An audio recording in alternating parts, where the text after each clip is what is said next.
मैं किसी के लिए कुछ कहना नहीं चाहता, लेकिन एक बात बताना चाहता हूँ कि कुत्ता जितना भी वफादार हो जाए, लेकिन जब कुत्ता पागल होता है तो मालिक को भी काट लेता है।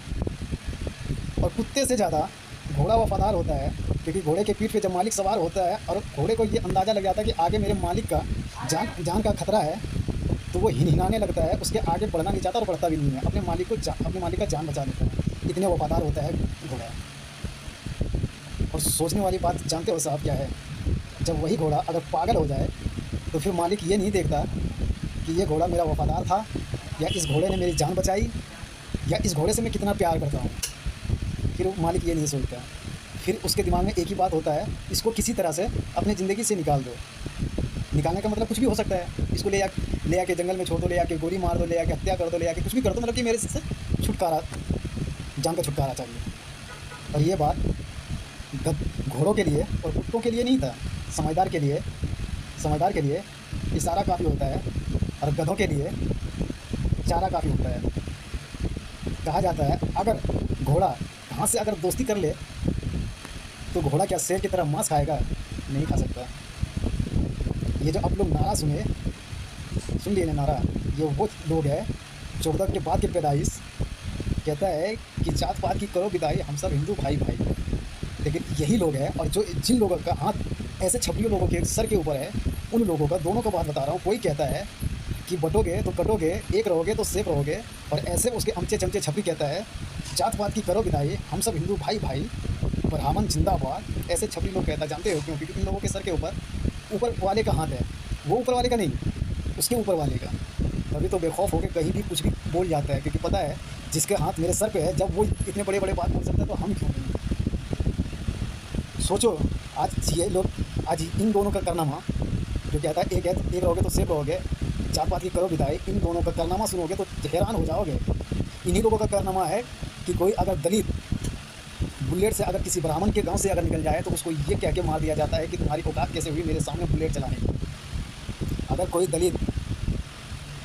दलित हैप्पी होली बोल दे तो उसे ये कह के ब्राह्मण मार देता है कि तुम्हारी औकात कैसे हुआ हैप्पी होली बोलने से। दलित को ये कह के मार दिया जाता है कि तुम्हारा हिम्मत कैसे हुआ मंदिर आने की। दलित को ऐसे करके मार दे, लेकिन बोलने वाला यहाँ कोई नहीं है। लेकिन हाँ, एक रहोगे तो सिर्फ रहोगे ये जरूर नारा दिया जाएगा, लेकिन बचाया नहीं जाएगा। जात पात की करो विदाई, हम सब हिंदू भाई भाई ये कहा जाएगा, लेकिन तुम्हें बचाया नहीं जाएगा। अगर किसी दलित के घर में घुस के उसकी बहन बेटी के साथ रेप कर ले तो उसके ऊपर कोई कार्रवाई नहीं होगी, लेकिन एक रहोगे तो सिर्फ रहोगे जरूर नारा दिया जाएगा। जात पात की करो विदाई, हम सब हिंदू भाई भाई, इसका नारा जरूर दिया जाएगा, लेकिन किसी दलित की बहन बेटी की इज्जत लूटा जाएगा। उस वक्त इन लोगों का ना मुँह खुलेगा ना और कुछ खुलेगा। लेकिन हाँ, सोच के देखो, अब जो ये तस्वीर देख रहे हो, इसकी सच्चाई वो घोड़े वाली सच्चाई है। जो मैंने घोड़े वाला कहानी बताया था ना, कि घोड़ा अपने मालिक का जान बचा लेता है, लेकिन घोड़ा अगर पागल हो जाए तो वही मालिक ये चाहता है कि इस घोड़े को अपनी ज़िंदगी से कितना जल्दी और कैसे निकालो। घोड़ा अपने मालिक का जीवन बचा लेता है, लेकिन जब मालिक का जरूरी पूरी हो जाती है तो वही मालिक ये सोचता है कि इसको अपनी ज़िंदगी से कितना जल्दी हटा दो। और वही हालात इसका हुआ है। दंगा याद है आपको? मालूम है करवाने वाला कौन था, करने वाला कौन था, और सारा सिर बेचारे इसके ऊपर आया था। इसने भी सोचा था भाई मेरा नाम होगा, मैं बड़ा आदमी बनूंगा, मोदी जी का देना हाथ बनूंगा। आज के डेट में जितना बड़ा इसके ऊपर आरोप है, उसके हिसाब से मोदी जी का देना हाथ होनी चाहिए। किसके जगह पे? अमित शाह की जगह पे। लेकिन इसकी औकात क्या है? उन लोगों का काम हो गया, इसको लात मार दिया गया, क्योंकि ये ज़्यादा चमार था और चमार ही रहेगा, ये कहना है उन लोगों का। तुम नीचे कास्ट के हो और तुम नीचे ही रहोगे, तुम्हारी औकात जूते सीने का है और तुम जूता ही सीलोगे। लेकिन वही बात है, जो अनभक्ति में चूर है वो किसी को भी पाप बना लेगा, और जो अनभक्ति में चूर नहीं है वो ये जरूर सोचता है कि मुझे करना क्या है, मेरा नुकसान कहाँ से है और मेरा फ़ायदा कहाँ से है। कभी सोचे हो, जो अपनी बीवी का कदर नहीं कर सका वो जनता का कदर क्या करेगा? वो जो अपनी बीवी का देख रेख नहीं कर सकता वो देश का देख रेख क्या करेगा? जो अपने बीवी का कभी नहीं हुआ ज़िंदगी में वो भारत देश का क्या होगा?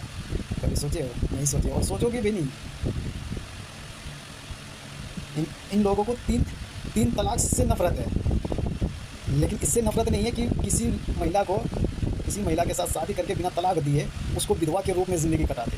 इससे इन लोगों की तकलीफ नहीं है। लेकिन 3 तलाक से तकलीफ़ है, 3-4 शादी से भी इन लोगों को तकलीफ़ है। अमित शाह बंगाल में जाके बयान देके आया है ना कि 4 शादी हम रोक देंगे।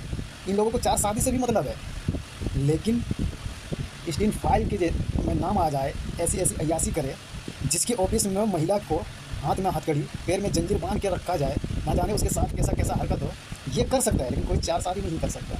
अपने घर में उसको इज्जत से नहीं रख सकता। जानते हो क्यों? क्योंकि इन लोगों को मालूम है ये लोग उसी नस्ल का है, इज्जत नहीं, सिर्फ जिस्म चाहिए इन लोगों को। और जो इन लोगों के साथ है, वो चाहे कुछ भी कर लो, वॉशिंग मशीन में धुल जाएगा, और जो विपक्ष है उसे इनकाउंटर कर दिया जाएगा, या नहीं तो सीधा जेल पहुँचा दिया जाएगा। आप लोग क्या कहना चाहोगे? कमेंट बॉक्स में जरूर बताना।